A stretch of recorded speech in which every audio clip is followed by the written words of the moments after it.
Chapter 3, we will get into the details of the balance sheet and then the financial disclosures that are in the annual reports. So our balance sheet, is our financial position at a point in time. So whatever their year end is probably the most important balance sheet, but we're going to print out that balance sheet and it's going to show on that day, let's say it's December 31st, what's the value of my assets, things that I own, what is the value of my liabilities, things that I owe, and how much equity do we have. So here is an example of the asset section. This is a classified balance sheet, which you do want to understand. So that means it groups it. So we've got our current assets, and then underneath of that are all of our total current assets, and they are listed in order of liquidity, which means how quickly they convert into cash. Cash being obviously already cash. Then we get into our property, plant, and equipment. Then we get into some other types of assets depending on the business. So here they have an operating lease that they have capitalized. Then they have intangible assets, which could be like patents and trademarks and things like that. Then goodwill, and then deferred taxes. And again, goodwill is when they've purchased another company and they've paid more than the value of their assets. So we call that goodwill. Then here's, again, continuing on to the other half of the balance sheet, liabilities and shareholders' equity. Again, still classified. So we have our current liabilities, and then we have long-term debt, lease liabilities, deferred taxes that are owed and not a receivable, but a payable. And then we total up our liabilities. Then we go down into our stockholders' equity. And this is normally the accounts that you'll see in there. You could also have preferred stock, but common stock paid in capital. So again, think back to your rules there. Common stock is recorded at par value. Anything we sell it for above par goes into paid in capital. Retained earnings, in this case, it's a deficit, which means it would have been a loss. But any money that the company keeps from their net income goes into retained earnings. And then accumulated other comprehensive losses, again, are more complex accounting topics that we will talk about in the future. So our balance sheet is very useful in looking at it from a liquidity standpoint to say, how much assets do we have that'll be converting into cash and how quick will they be? Then are we able to pay those long-term liabilities as they come due? Are we able to pay interest payments, things like that? And then it also shows creditors if there's financial flexibility, because again, if there's too much debt, not enough liquidity, that could indicate a problem. One of the bummers about it is that following generally accepted accounting principles, we always book everything at historical cost. So what did we pay to get those assets? What do we owe, based on our liabilities? And then we don't necessarily change those values. Even if the fair market value significantly changes, following GAAP, we're not going to do that because, again, we're going to be more conservative. Like, so say you had land and now all of a sudden it's worth twice what it was. We're not going to mark that land up. Now, there are some things that we do, and again, we will get into some of those in more detail in the future. So here, again, shows you the elements, the current assets, long-term assets, current liabilities, long-term liabilities, the paid-in capital, which includes our common stock. When they say total paid-in capital, that's the common stock and the paid-in capital accounts added together, and then our retained earnings.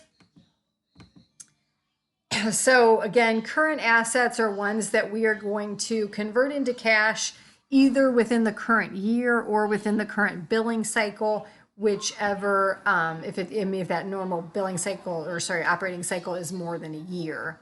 So again, that just kind of shows you kind of if it's a manufacturing company, we use our cash to acquire inventory. Inventory is then sold to customers, which results in accounts receivable, and then we collect on those accounts receivable, and then we start the process back over again. Here's some examples of typical current assets. So cash, short-term investments, accounts receivable, inventory, prepaids, And then here's an example of Nike's balance sheet for the current assets. Now, cash, you want to think, when you think cash, it isn't truly just cash, like I've got bills in my cash register. That is cash, but also your checking accounts are cash, your savings accounts are cash. If you had cashier's checks and things that you needed to deposit that day, we consider those cash. So there's a lot of other things that goes into it. So like down here, if we had, like, let's say money market is stuff you can move every single day, like you can move in and out of the money market. But like these US Treasury bills, those could be long term. It depends on the maturity date. So if it's within 3 months, we can consider them a cash equivalent because it's coming in very quickly and we know the dollar amount. So short-term investments, we have 3 different types of short-term investments. So we have, like, we could enter stocks and bonds in the market, and if we're going to hold them to maturity, means we're not buying them and selling them. Those are going to, again, depends on when the maturity date is, if they're short-term or long-term. Trading securities are things that we'll buy and sell whenever we need the cash or whenever it gets to a certain price. So those are things that are going in and out, much more frequently. And then we could have securities available for sale. So they're kind of somewhere in between those. We're not quite holding them to maturity, but we're not just going to sell them, to make a profit right away. Then we have accounts receivable and notes receivable. And you just want to understand the difference between those. So accounts receivable happen when we sell goods or services to our customers and we send them an invoice. That is what creates an accounts receivable. We normally give them, let's say, 30 days to pay. Could even be less. Maybe you only give them 10 days, but there'll be terms that they have to pay within those days. If they cannot pay within those terms, sometimes we'll give our customers a note receivable, which gives them a longer period of time to pay, but then it's more of a contract and we are going to charge them interest. So they'll have to pay us back the amount of the invoice plus the interest. Then inventory, again, if we're a manufacturer, we have raw materials that we purchase. Then those go out into our manufacturing floor. So like I worked at a plastic injection molder. So we had the raw material pellets, the plastic pellets that came in. We sent those out into our presses and the pellets will go into a mold and they created like we made vents for cars. So they created a product. That would be considered work in process. So we've converted that raw material into something. Now in our business, then we took those different plastic component parts. So we'd have a housing, we'd have vanes, we'd have a link, and we would take those to our assembly department and they would put them together so they became the vent. And then the vent would be our finished goods. The vents is what we sold. So you have, at any point in time in that manufacturer, you're going to have raw materials, work in process, and finished goods. Because again, it's a continuous cycle that goes through every day. Prepaid expenses may be like insurance or rent. We could pay in advance and we'll pay it in advance. We'll put it into a prepaid expense asset. And then over time, it'll be expensed as we use it up. So supplies are another good example, prepaid rent, prepaid insurance. And then our long-term assets, our most common type are our property, plant, and equipment. Almost every business has that. Some of these other ones, maybe businesses do not have, but if they have like a operating lease, so say they're like leasing their copy machines, or maybe they're leasing like some construction equipment.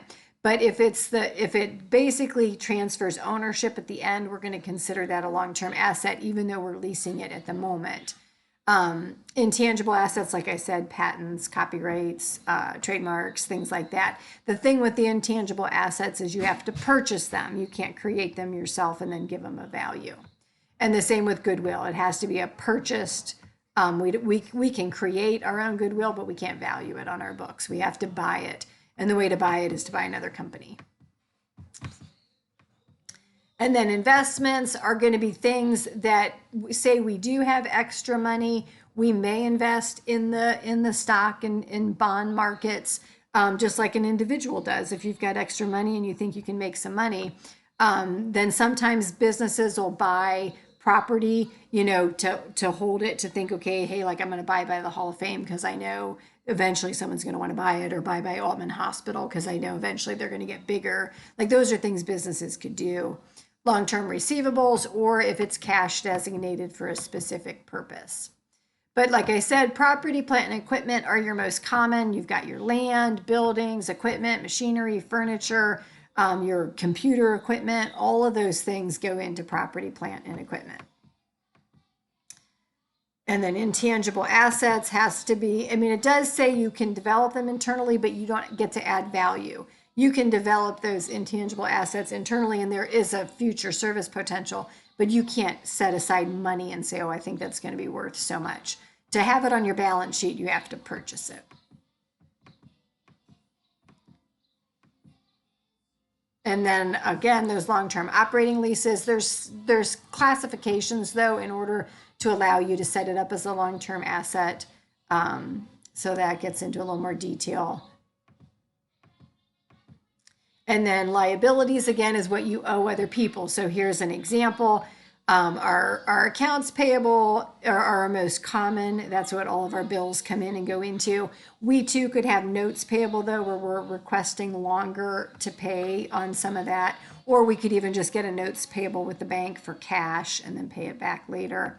If we had those long-term operating leases, they come with a liability. So you'd have the asset in your property, plant, and equipment, and then the offsetting long-term lease liability on our liability section. Now notice here, this is the current portion, long-term portion is down below.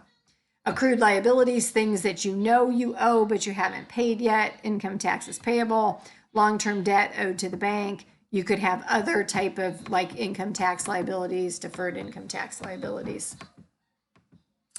And then these again are things that are going to get paid within a year or the operating cycle, whichever is longer. And accounts payable, like I said, is the most common. And those are when we purchase merchandise or services and we are given terms to pay. Notes payable are again contractual, gives us a little longer term to pay, but we will also have to pay interest. And then there's so many other types of current liabilities. But this is an important one to understand, that top one, deferred revenues. If our customers pay us in advance, so we will owe them either the money back or we owe them the services, it goes into, a lot of books call it unearned revenue. This book is calling it deferred revenues. So same thing. So they give the example of a gift card. But then also think of like airlines. You're buying, every seat that you buy on an airline is in advance. So that airline's going to have to record those as deferred revenues until that flight takes off. Then there are also accrued liabilities are also very common, and you could have many, many different types. They give you some common examples there. Salaries are the most common because we normally pay, like let's say every other Friday or the 1st and the 15th. So we definitely are crossing over months where we owe them, but we haven't paid them yet. So we're going to want to set that up as a salaries payable. Same with interest. We could cross over periods where we know we owe the interest and we don't pay it yet. So we'd set that up as an interest payable. Most big businesses have a lot of long-term debt. So it could be in the form of long-term notes or loans with the bank, mortgages on their building or on their equipment that go over a long period of time. And then bonds payable are another one. Bonds payable are when they issue bonds out to investors in $1,000 increments. But again, it's another way to raise money, but they do have to pay it back at the end. So our long-term liabilities, again, will have interest attached to them. They give us some examples, notes, bonds, pensions. If the company offers a pension for those employees, those are long-term liabilities, and then those long-term lease liabilities. All of them have a calculated part of interest though. Then our shareholders' equity, again, it's our paid-in capital, and when they use the paid-in capital like this, they are referring to the common stock and the paid-in capital, and then our retained earnings. Now, as we get into more advanced accounting topics, there is the other comprehensive income that generally accepted accounting principles have us record. So here we can see an example of the stockholders' equity section. And again, notice when it goes in the credits, it means that they've suffered a loss. So then that's why it's in parentheses like that. And then all publicly traded companies prepare an annual report. And you could take some time and Google that. It's called a 10K. So maybe pick your favorite company and Google what their 10K is. But you'll see how big they are. They're like 100 pages. So they're very detailed. They give you the financial states and all kinds of disclosures. So that's what's in these disclosures notes. So they're giving us examples of things that companies will talk about. So they'll talk about their pension plans. They'll talk about any debt that they have going on, if they owe taxes or they're getting taxes back. Because a lot of times companies are kind of in arrears when they're doing their taxes. They file for extensions. What makes up their property, plant, equipment, their leases, their investments, especially if they have significant interest in other companies, those all have to be disclosed, their employee benefit plans and how those are operating. They can also get into doing, like if they have different geographic areas, they may show those all separately in their notes. They'll talk about their significant accounting policies, any subsequent events. So those are things that happen after the fiscal year, but before they posted the 10K report. So let's say your fiscal year ended December 31st. Your 10K might not get published until the end of February, middle of February. So things can happen in those 6 weeks, and those have to be disclosed. And then there can just be events that happen. So related party transactions, if there was any material, again, it has to be material, errors or fraud, any illegal acts where they've gotten fined or they're being sued for, all of those have to be discussed. Then they get into some of these specific accounting type arrangements. So what's the results of their operations? And like I said, they could do it by region if that's relevant to the investors.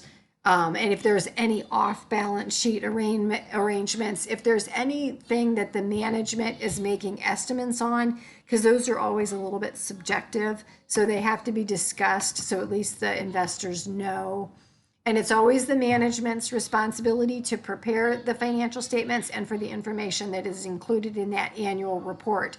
It is audited, but the auditors are just looking at it to verify that it is prepared in accordance with GAAP and that it's free from material misstatement. The auditors aren't actually responsible for the statements themselves. Then if there's going to be like changes that need to go to our shareholders for a vote, so like the compensation of top executives, are they going to issue any stock options? If they were to like want to acquire somebody, those kind of big ticket items are all going to go to the board of directors. So then everybody votes on that though. All the stockholders vote, and they could vote via proxy as well.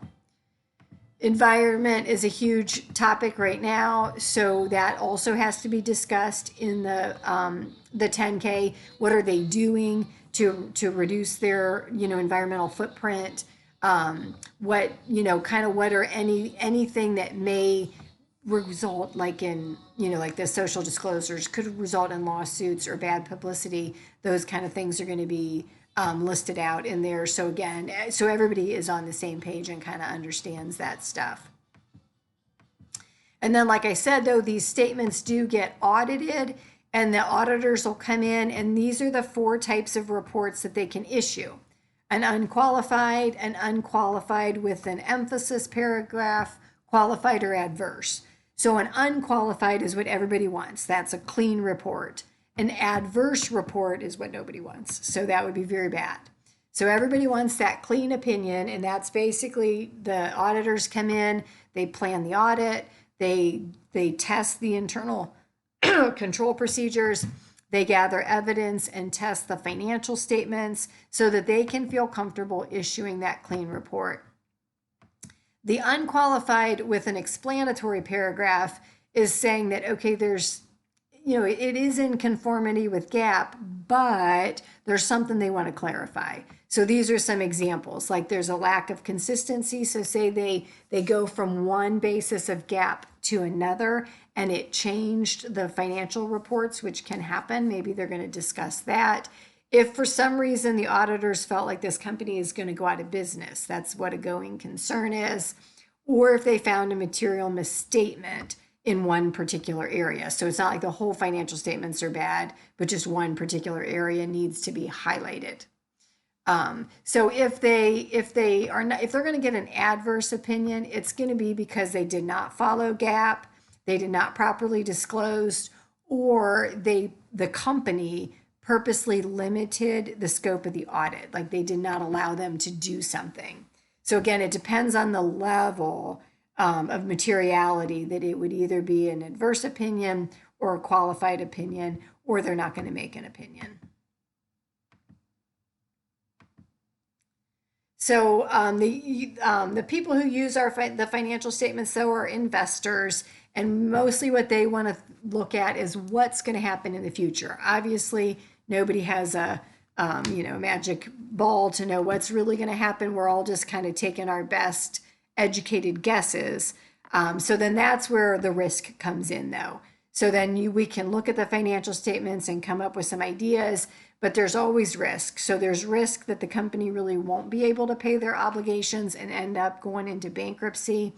Or there's operational risk where, again, they're not going to continue on making money or having net income. And again, it's going to go downhill. So most investors and financial guys do a financial statement analysis of companies. So these are the different types of financial statement analysis. So we can compare within the same company, so like going from this year to the previous 2 years. Normally in the 10K, there's 3 years of data, so you can kind of see trends. Horizontal analysis is when you are going from last year to this year, what is your change, and then divide it by last year to get what percentage it has changed from one year to the next. Vertical analysis goes up and down, what each line item is as a percent of assets or as a percent of income. And then ratio analysis, we have a variety of different ratios that we'll get into.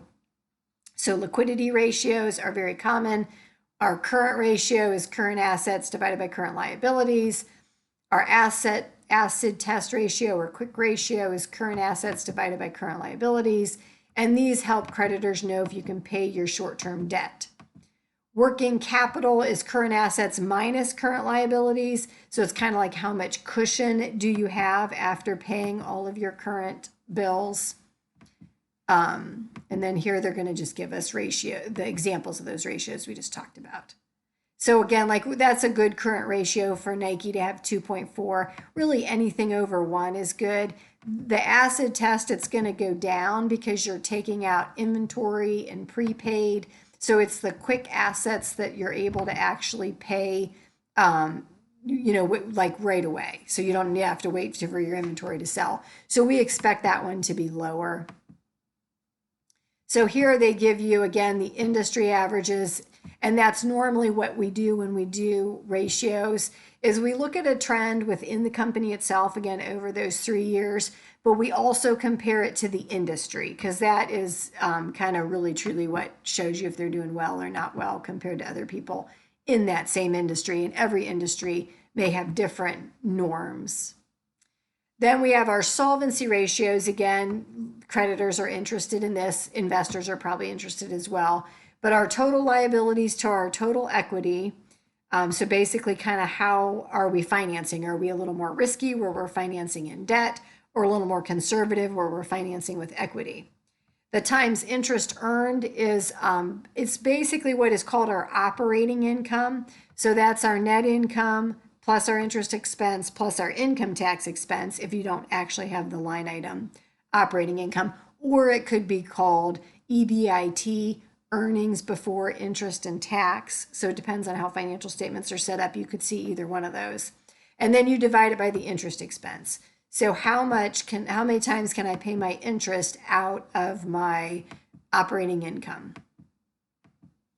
And then the debt to equity ratio, the higher the ratio, the higher the risk. So it's saying I'm financing more with debt than I am with equity. And most corporations, you will find that that is the truth.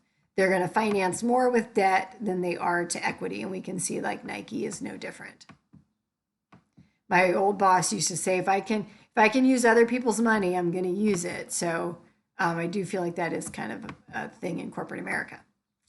And then here's an example of that times interest earned. Again, the more times we can pay, the greater the number, the better we are to handle our debt. So here's Nike's, and they can pay their interest 20 times out of their operating income. So that is good. And then, you know, as an investor, you always want to balance your risk and your reward. So risk and profitability. So sometimes companies that are higher risk will offer a higher profit back to you. So maybe, you know, in the form of dividends or in the fact that the stock price is going to go up. Those are things that we hope for. Let's see what we got. So here is what I was kind of saying in the notes.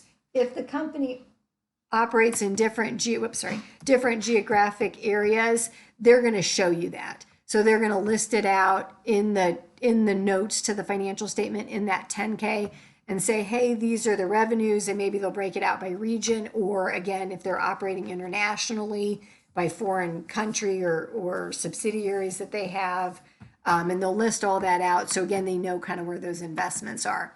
Same with a major customer. If they have more than 10% of their revenues from one customer, that is a little bit risky. If they'd ever lose that customer, it could greatly impact their business. So they do have to disclose that in the notes to the financial statements as well.